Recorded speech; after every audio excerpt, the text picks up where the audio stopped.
I'm just looking around the table, so I think we're good to go. Appreciate everybody attending. And it looks like we have some folks in the audience, which is great too. Welcome. We're going to go ahead and do the pledge. Would everybody please stand? And Frank Santa Cruz is going to lead us in the pledge.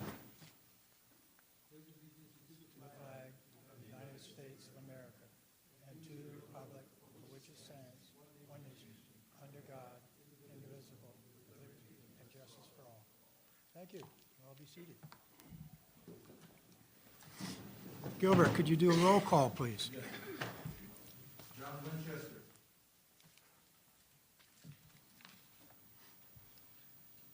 Sean Samsel. Present. Melissa Brown Dominguez.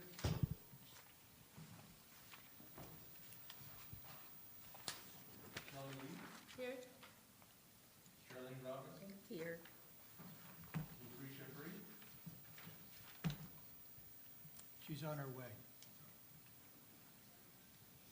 Tom Beresney. Here. Can you speak up a little bit, please? Yes, I sure can. Thank you. Frank Santa Cruz. Here. Ed Berber. Present. John Burnell. Here. Frank Fry. Here. Bill Schlesinger. Here. We have a woman. Excellent. Thank you, Gilbert. We get on to introduction of new members. We're really in a good position here because both of these new members have some great transportation experience, and I've asked each of them to comment. Welcome. Thank you, Lucretia. To provide some comments on their background so that everybody on the committee can know about their background. So I'm going to start with Bill Schlesinger. Can you share with us a little bit your background, please? Sure. I'm Bill Schlesinger. I grew up in Illinois, moved out to Tucson in 1980, so I've been here 43 years. And for those 43 years, I've been a engineer doing mostly transportation-related design work. And, well, it's been just over 10 years ago, started a small company. I have a partner, and that's what I've been working at for the last 10 years. That's it. Excellent. Welcome. Thanks. Bill. And now for Frank Fry. Frank? Okay, thanks. And likewise, not a native, grew up in Atlanta, Georgia, moved out in '97, been here ever since. Started with a smaller firm doing county and city arterial roadway projects. In 2013, went to WSP. Now we're doing the bigger things for ADOT 202 up in Phoenix.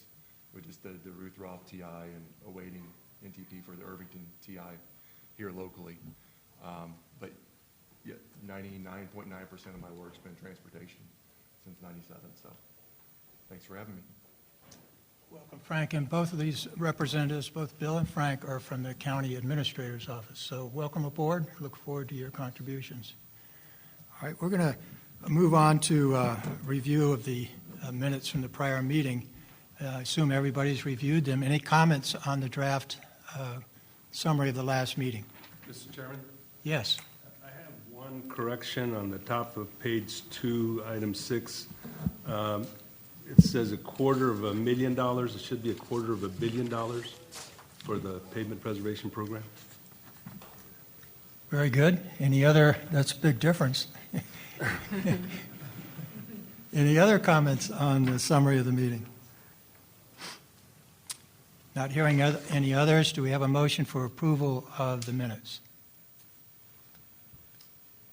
Oh, I move to approve. all right. Is there a second? Second. All right. All in favor, say aye. Aye. Any opposed, say nay. Okay, the minutes are approved. And again, thanks for excellent minutes. We sometimes don't think about that, but a lot of effort goes into doing these and doing them correctly. So I'm going to use my prerogative as the chair to change the agenda a little bit due to some time frames that we need to honor. I'm going to move up Jason's presentation to be next, and after that, John Burnell will come. So, Jason, if you want to step up and get us up to date.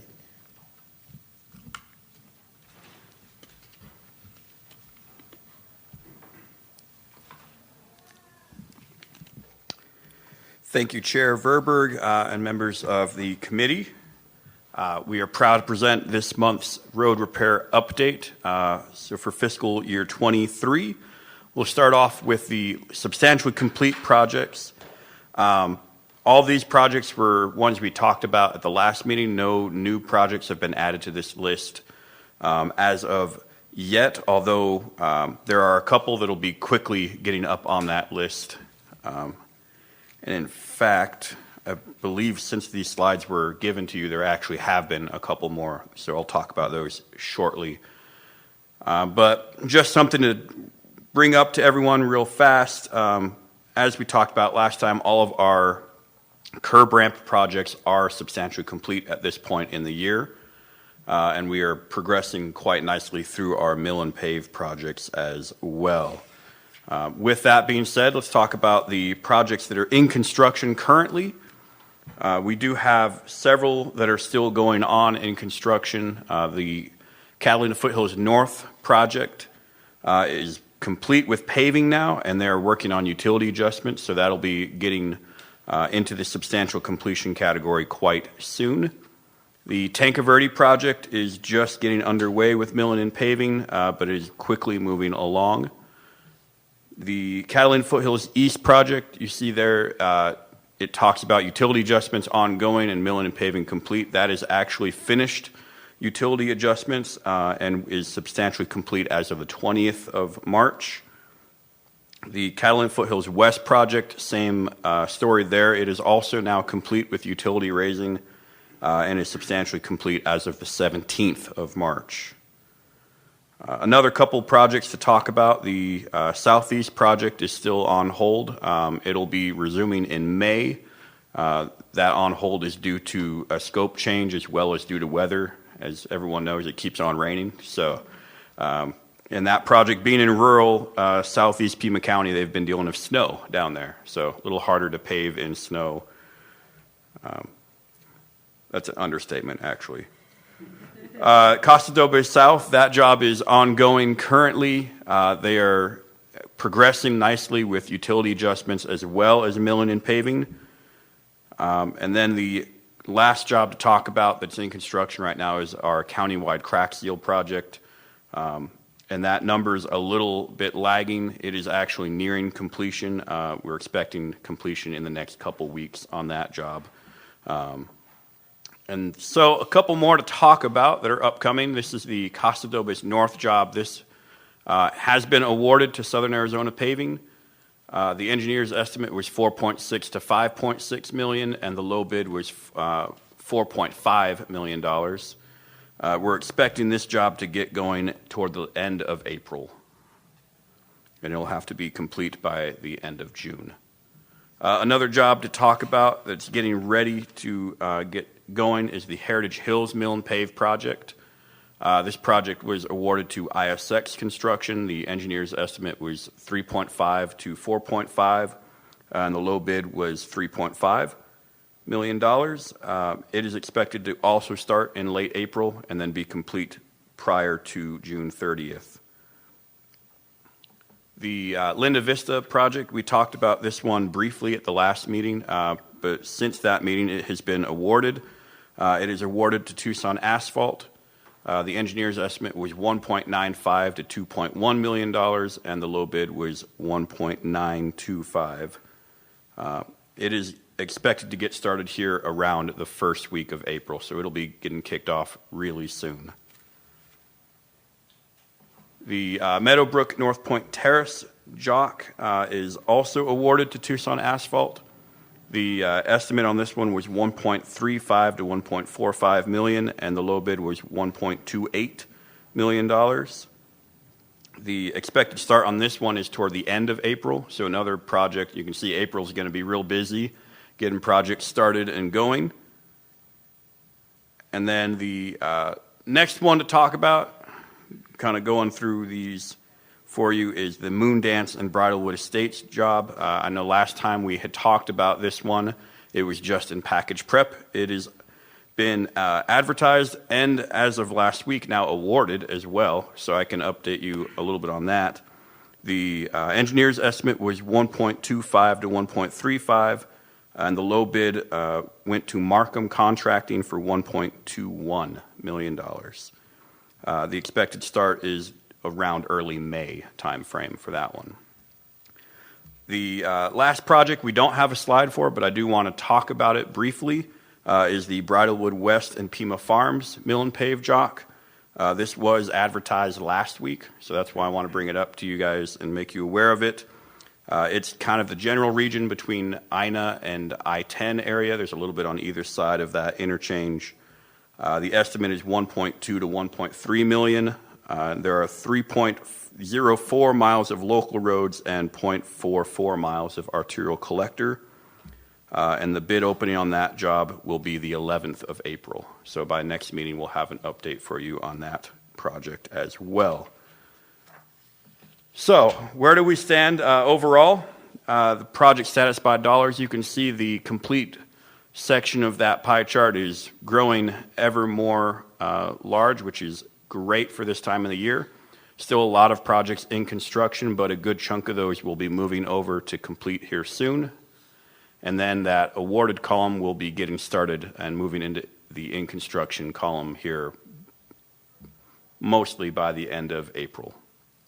And with that, I'll just remind everyone that you can view the status of all of our projects on the road repair and preservation project map at the link there below.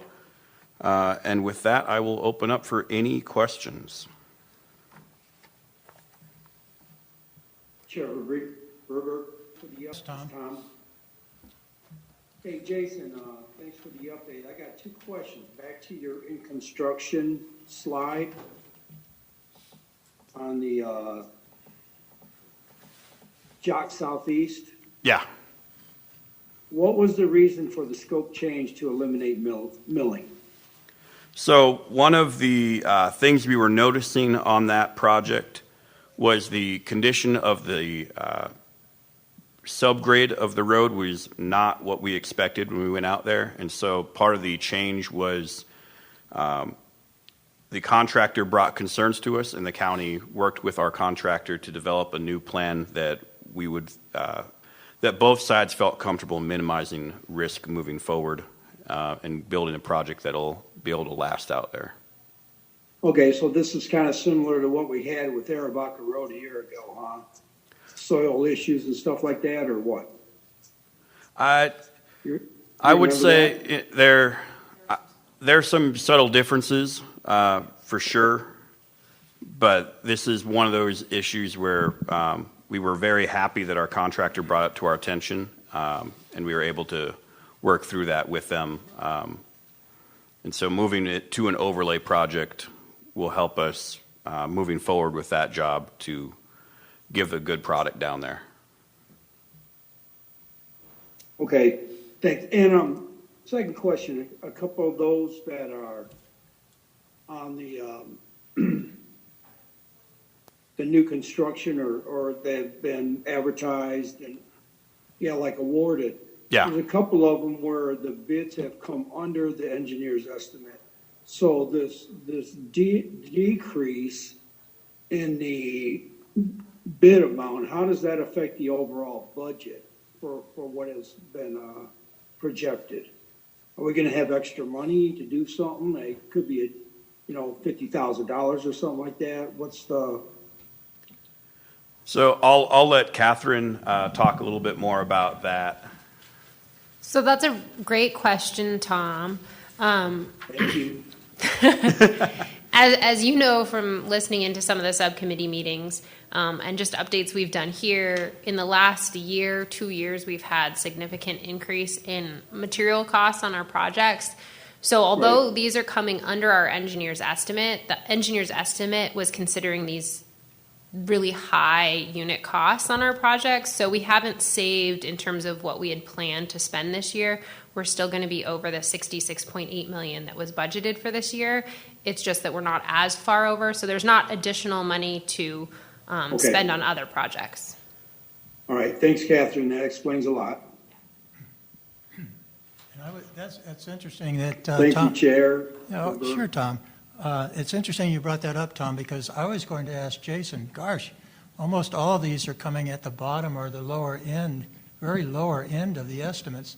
But the fact that you added 2 based on the increase in costs, so you could do more, if you will, on-point estimates. But even so, I looked and I was really pleased that all of these have come in at the low end, which is great. So we're not going over budget anyway, which is good. Any other questions? Yeah, I have a quick question. Okay. Have you noticed any recent trends in terms of pricing? Like, saw a big surge, seemed to kind of level off. Is it dropping at all? Are we kind of maintaining higher levels? What are you seeing forecasting out here? Right now, we're fairly static with where we've, the last 6 months or so have kind of stabilized on us. They've not gone down to the levels we were at the beginning of last fiscal year. But we are, the costs have stabilized. We're not seeing dramatic increase or decrease right now. Thanks. Yeah, good question. Chair Verberger, I have a question. Yes. Catherine, when you guys were talking about the bids coming in lower than what was budgeted, is that typical for other years that the bids have come in so low? Is that a trend that is typical for our department? No. The first year or two, we were getting very favorable bidding. And then about 18 months ago, when we noticed the fuel prices go up dramatically, that means that the cost programs went up dramatically. We run our list of projects, and happening with this year's program is we run our list of projects in around April of the year. So 1 year ago now is when we came up with what our list would be. There was still significant inflation between April 2022 and August, September, October 2022. So Jason and his team went back, and the engineer's estimate that you see on these slides is reflective of his new estimates rather than what we got out of the Street Saver system last April. And so we're kind of hitting in between those right now. But fiscal year 22 program, every project came in over just about. So this is pretty common in the engineering industry, the transportation industry. There's a lot of fluctuation in the market, and it's about competition and what other projects are in the region and a lot of other factors. Yeah, part of the low cost we've seen this year has been a product of the increase of competition between contractors this year too. Whereas toward the end of last year, as prices were going up, we were getting less competition from contractors just due to the cost of doing a project, really. So now a lot of them are hungry for projects again, and that's also helping keep those bids coming in lower than engineer's estimate too. Excellent. Any other questions? Thank you, Jason. We really appreciate it. Great presentation. It helps us every month. All right, we're going to move on to the next topic, which is a subcommittee report. But before we do, just a couple of comments from my end. For those who aren't aware, and many people in this room aren't, but many are, the subcommittee actually met 3 times between the last monthly meeting and this meeting. They worked really hard. And I wanted to thank Lucretia, I wanted to thank Charlene, John, and John Winchester, who's not on the line, for putting in this extra time and really helping with the deliberations. But beyond that, I want to thank Catherine Skinner, Director Skinner, and her staff. Very patient, working through all our questions and all our issues. And I think we came up with a really good approach. So with that, I'm going to turn to John and just again thanking everybody for all their time. Thank you, Mr. Chairman. And I totally agree with you. In particular, when we scheduled, the last meeting on March 23rd, 16 days after the previous meeting, that was quite a feat for the staff, I think, to pull that information together and for our subcommittee members to come together. So thank you for all that effort. We did have 2 very productive meetings, and I will suggest to all the committee members, if you're interested in the depth of the discussions that we got into, just get your hands on the summaries, because as Ed mentioned earlier, the summary for our last overall committee meeting, has, great kind of detail to it and accuracy, and we have the same thing with our subcommittee meetings. Lots of it's almost a verbatim transcript, quite honestly, so it's amazing, the information that's available to you. But on March 7th, we did get a review of prior year funding investment in the pavement preservation program. We got some information about other agencies' guidelines and approaches, particularly some in the jurisdictions in the Phoenix area. And the staff talked about some potential scenarios at that meeting. And in the process of our discussions, we asked for some more details and a little more in-depth information about what other agencies were doing. So on March 23rd, we had another meeting, and the presentation focused on the City of Phoenix program in particular, very aggressive program that's yielding something like $2.3 billion in 35 years, amazing numbers. And we're nowhere near that in Pima County, obviously. But we also found that in reflecting on what the staff was proposing to us overall, that the efforts that we undertaken in the last 4 years, which were fortunately based on a complete inventory of the road network and the pavement condition index, 4 years ago or 3 years ago, we settled on trying to guide this program with a target of an 80 PCI pavement condition index in 10 years. And I think we made very good progress towards that. However, the staff, really paying attention to what has been going on and learning some lessons as we went through, suggested to us that maybe it was time for some modification to the guidance that we had before. And so I was going to ask Catherine just to quickly summarize that guidance, and then I can tell you what our subcommittee concluded from that. Sure, and I'm going to extend my thanks as well. I mean, to all of our committee members, but the subcommittee members really dedicated a lot of time and effort to listening to what was 3 long meetings of going through education and history and, best management practices. So we appreciate all that time. And to the staff, it was mostly the staff, not me, doing the hard legwork behind the scenes. So thank you to them. I just want to reiterate a little bit of what John said, and that is, when we started this program 4 years ago, we had a significant amount of very poor, failed type roads. And so the prioritization that we selected to use back then was the right approach to really touch as many roads as we could. And we've done that in the first 4 years.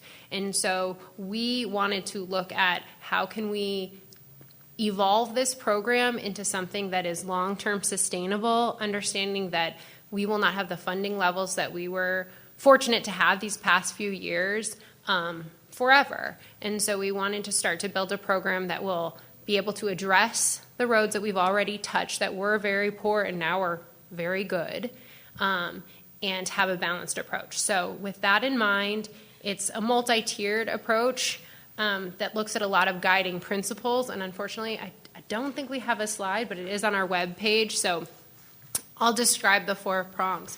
One is network that's split between funding that goes to our arterial collector network versus our local network. So previously, we've been at a 50-50 quite often. We did 60-40 for a year. We're recommending that instead we provide some caps, kind of some guardrails for it. And that is that at a minimum, we'll be spending 30% of our funding on local roads every year, with up to 70% then going to the arterial collector network. Then in terms of treatments, when we're looking at a pavement management system, we're looking at those repair treatments, the mill and fills that we've been doing exclusively on our local roads. We haven't done any preservation treatments. And then looking at balancing then, we need to be doing those preservation treatments now. So up to 35% of our budget, and that would be for arterials, collectors, or local roads, should be spent on preventative maintenance or can be spent on preventative maintenance. This will allow us to begin maintaining our roads. It's much more cost effective to do a preventative maintenance than to do the mill and fills. Another transition that we're suggesting is we looked at what the industry standard is for the breakpoints for our different condition categories. So we use the categories of very good, good, poor, and very poor. And so we would like to transition to the traditional breakpoints for that, which is everything at a 70 PCI and higher is considered very good. From 50 to 69 is good. Poor is 25 to 49, and very poor is 0 to 24 PCI. That's very consistent with what many jurisdictions around the country use. And then lastly, we want to make sure that we're not creating a system like we've had before with very many poor roads. So our network goals will be to have no more than 5% of our network in that very poor condition. That reduces that amount of very expensive mill and fill work required. And then to retain at least 50% of our network in the very good condition. So that would be a PCI 70 and above, over half our network, keeping it there. So that is our recommendation. It allows for a lot of flexibility year to year to address what is a natural fluctuation in the types of improvements you need in a network, and a balanced approach in the long term. Thank you, Catherine. And Mr. Chairman, the subcommittee did thoroughly discuss that recommendation, and the change in approach I don't think was at all questioned, or at least we felt that it was reasonable given the background that Catherine just gave us. In applying the new approach, if you will, to the fiscal 24 scenario, we found that the only challenge, or the big challenge that we have, is that the budget for fiscal 24 is substantially lower than what we've had the last 4 years. We're going from about $66 million this fiscal year, to $20 million in fiscal 24, and the subcommittee was concerned because the result was that applying the approach that we just discussed, we still end up with some miles in the very poor category. And our concern is, we've been saying publicly that our intent was, let's address the worst first, and we still feel that this method is doing that. However, the limitations on dollars and budget availability is leaving us with some extremely poor roadways that really shouldn't exist any longer than they have to. And so the staff, or rather the subcommittee, is recommending to the full committee two things: that we do accept the staff recommendation about this revised approach, but secondly, that we have some communication with the Board of Supervisors that the limitation on funding for next year will leave some roadways in a very unacceptable condition that perhaps can be dealt with if some additional funding can be made available. So that's really kind of a two-pronged recommendation that the subcommittee is making, Mr. Chairman, and if you need a motion to that effect after some discussion, I'll be glad to make it. Okay, open for discussion and questions.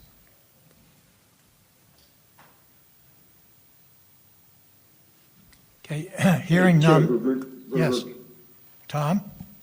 I have so this approach, are we going to get some kind of a slide deck or explanation somewhere so we can tell the folks out here, the residents in Green Valley or Marana area or 3 Points or whatever, what this new approach is going to be? Because, I'm just feeling a little bit of pain here that we got people with 37s and 38s for PCI ratings that they're still going to have to wait another 1 or 2 years. So, just something to help us out to explain to, the areas that we represent. Tom, good point, because all the districts will have a little pain with this, because we just don't have enough money to quite finish things unless the board takes a second look and figures out how to assist financially. But to answer your question, I'm going to ask Catherine, since the subcommittee knows all about this because we had a presentation, to make a presentation this next time around, this next meeting, in terms of what this encapsulates. But basically, Catherine described it. but that way we'll have something beyond the motion in writing that we can have a little bit more dialogue on. So, but right now, that being the case, John, you want to go ahead and make this a motion? Yeah, Mr. Chairman, I will be glad to do that. And Tom, just to give you a little further background, I think the staff convinced us that if we stayed with the current approach, we might be jeopardizing some of the early work that's already been done. And so we're devoting some resources, to keep those in good shape. So thanks for the question. Yes, Mr. Chairman, I would move that the Pima County Transportation Advisory Committee endorse the staff's proposal for fiscal 24, the scenario, and with the parameters that Catherine mentioned, and that also that we communicate to the Board of Supervisors through the chairman that we would recommend some additional funding be made available, if at all possible, to address the limited mileage in the very poor category in the collector and local street network. Very good. Do we have a second to that motion? I seconded. Charlene? Okay, thank you. I have a second. Any further discussion? Recognizing that we'll have Catherine walk through it again, so there's ample information, not just in this meeting, but in the next meeting, so everybody's on the same sheet. All in favor, say aye. Aye. Any opposed, say nay. Aye. Okay, hearing none, the motion passes. Thank you, John, and again, the subcommittee for all the hard work, all the behind-the-scenes efforts that the staff put into this, which was pretty remarkable, I might say. So with that, we're going to move on to the next topic on the agenda, which is funding options for Southern Arizona, topic number 5, and recent developments. Paper was brought to my attention that was done by the Pima Association of Governments some years ago. It's called Funding Options for Southern Arizona, excuse me, PAG Economic Vitality Advisory Committee. It had some pretty insightful information in it, but of course it's old. It was 2016. So Catherine's been kind enough to put together a presentation that's more up to date for us. So Director Skinner, would you please share some information with us that I think will be very helpful to the committee? Sure. Thank you, Chair Verberg, members of the committee. I'm Catherine Skinner.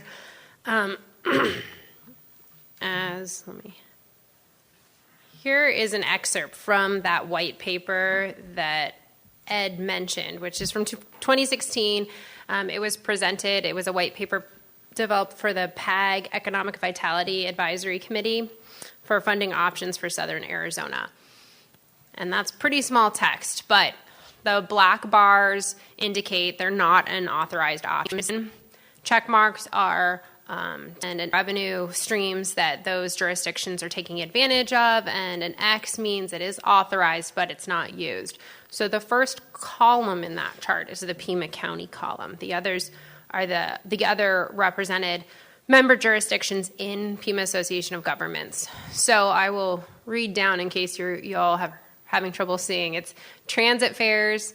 We do not manage our transit system directly at Pima County, so we don't have control over the fares, nor do they come to us. They go directly back into that transit service.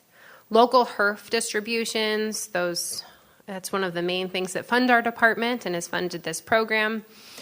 Pima County property taxes, that's money that goes into the general fund. Of course, we're familiar with our property taxes if you're a homeowner.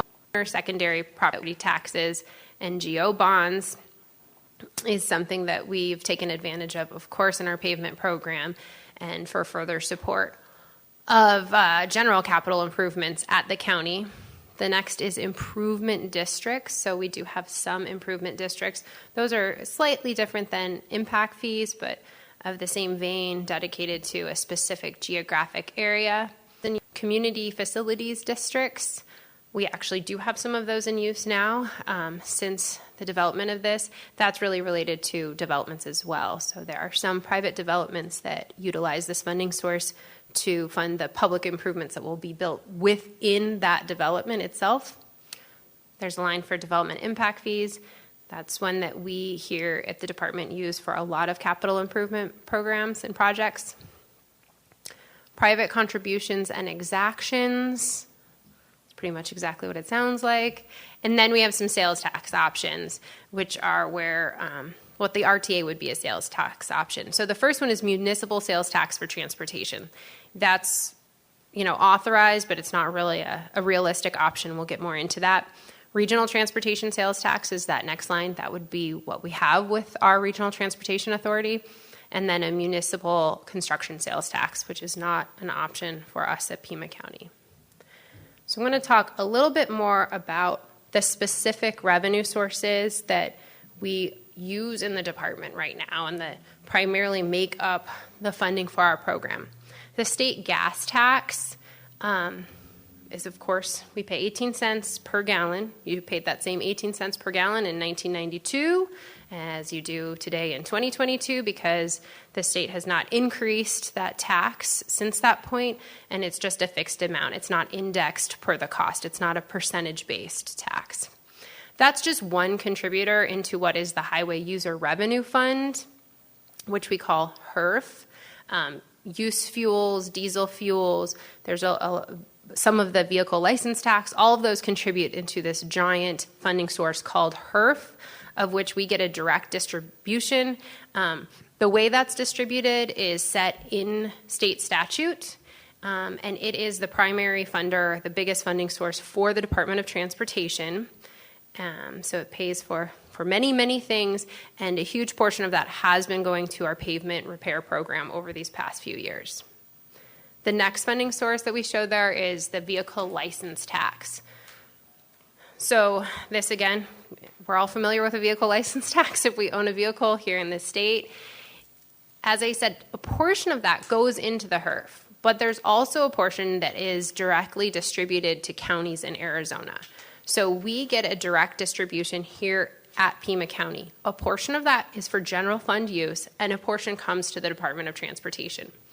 So just to give you guys a ballpark of what we're talking about dollar-wise, HURF, we get in the neighborhood of $55 million currently a year from HURF, and we get in the neighborhood of $18 million for vehicle license tax. The next source there, impact fees.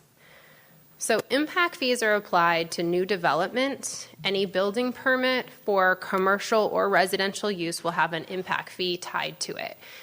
There's a county ordinance that outlines this, and there's many requirements. I know when we did our update on this 2.5 years ago now, we made many presentations to this group as well as public meetings. So there's 3 reports that go into it. And these fees can only be used to pay for work that is needed because of the development. So it can't fix existing issues with a roadway. If a road is right now over capacity and a new development comes in, we can't take care of past problems, but we can use those fees to help build the infrastructure needed for that new growth. It's a limited amount of money. It can't rebuild an entire road, essentially. So it becomes, we pair it with other funding sources, whether it's Regional Transportation Authority, federal grants, a variety of options. But it is, and I should mention as well, cannot be used for pavement repair. So it's used for capital improvements.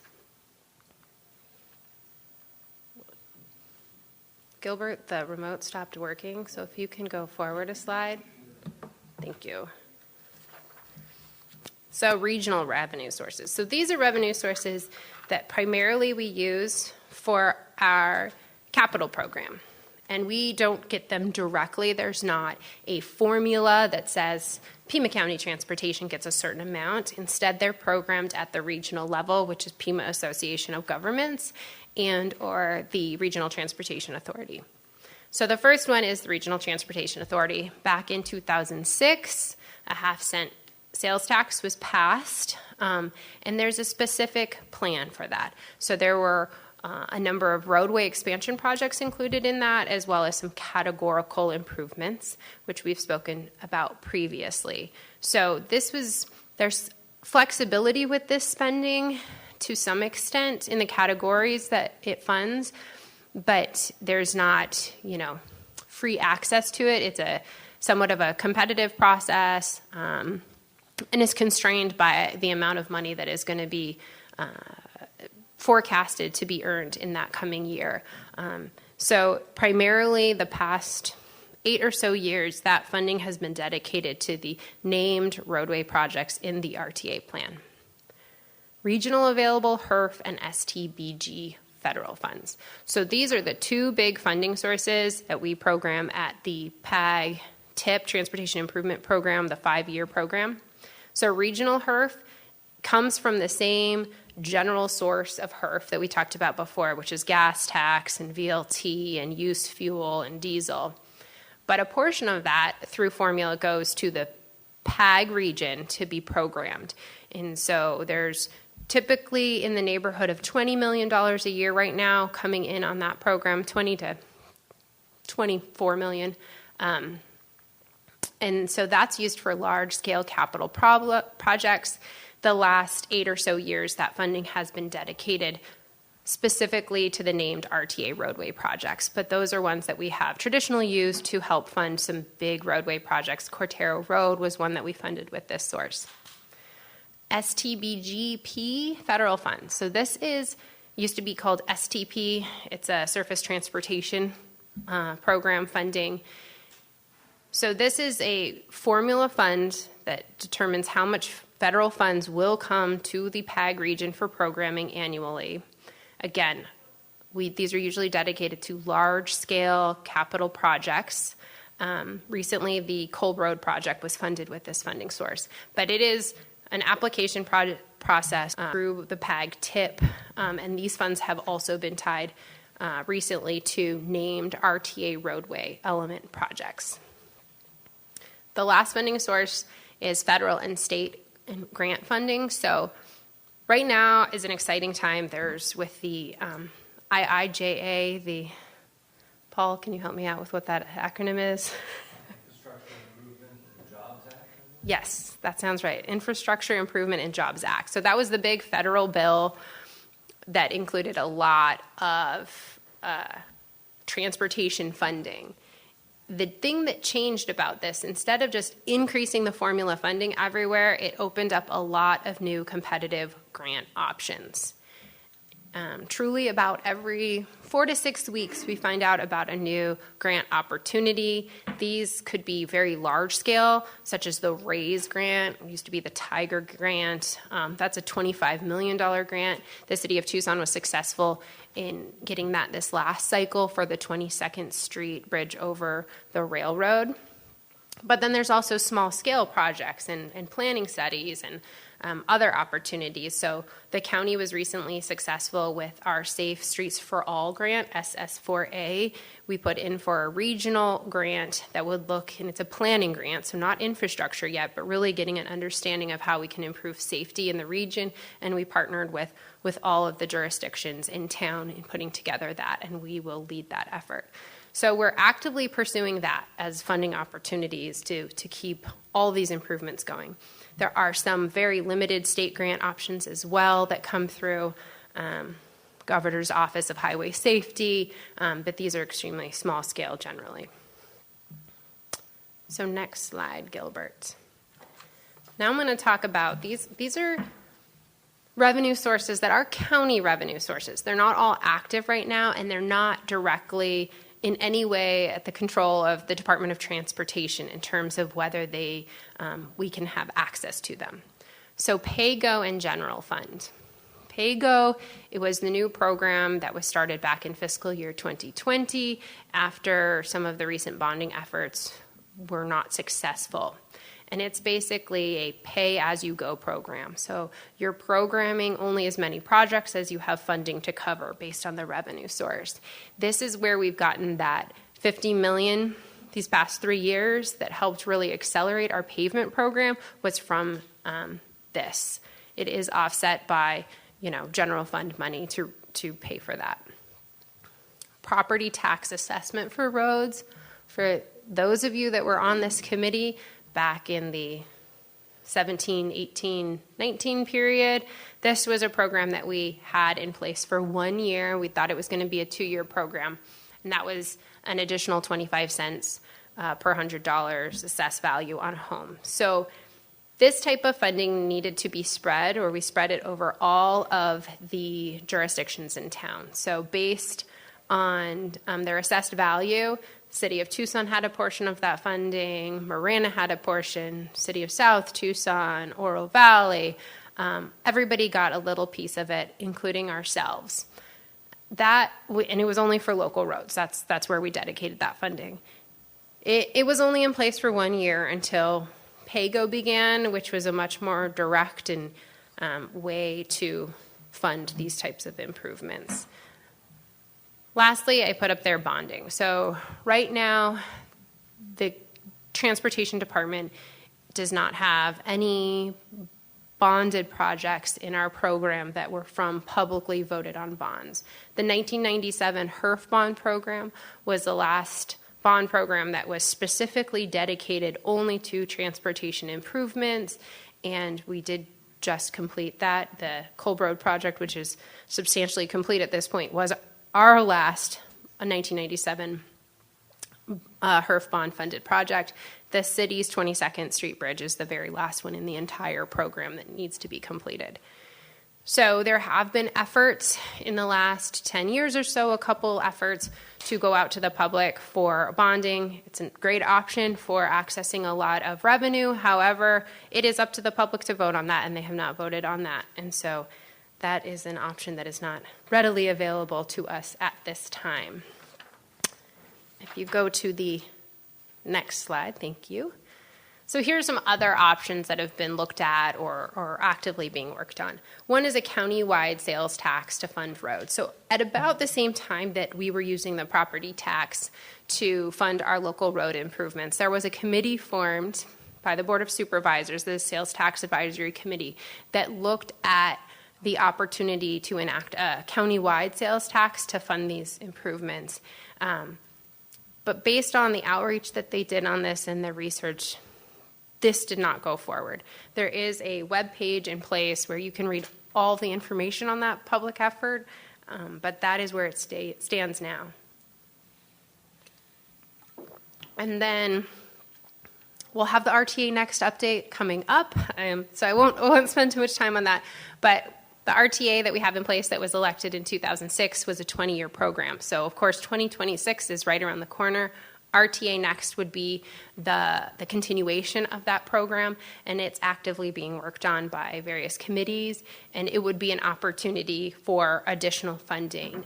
They're talking about categorical projects as we speak, so this is another really great funding source because it is regional in nature. It would be a vote of everybody, but it is put together by all the jurisdictions in PAG. So the last thing that is not on a slide, but Chair Verberg had asked about, was the concept of toll roads. So I will say to that, this whole activity of talking about funding source is one that was prompted through the prioritization effort of your committee in terms of let's figure out what funding options are out there. Toll roads are not an option that have been exercised in Arizona, to my knowledge, ever. And I think that there would be some research in the state statute as to whether there's feasibility for it. The unincorporated counties roadway network is primarily arterials, collectors, local roadways, which are not conducive and mostly are set routes, so you don't have a new roadway where you would go about adding this tolling. So you don't want to toll a road that's already in place. There was actually a bill this last round of the state legislature looking specifically at tolling roads that were already in place and making that illegal. So I would say as a committee, if more research wants to be done, probably a fine exercise, but it is not something that is a low-hanging fruit in terms of transportation funding. And with that, I will take any questions you guys may have.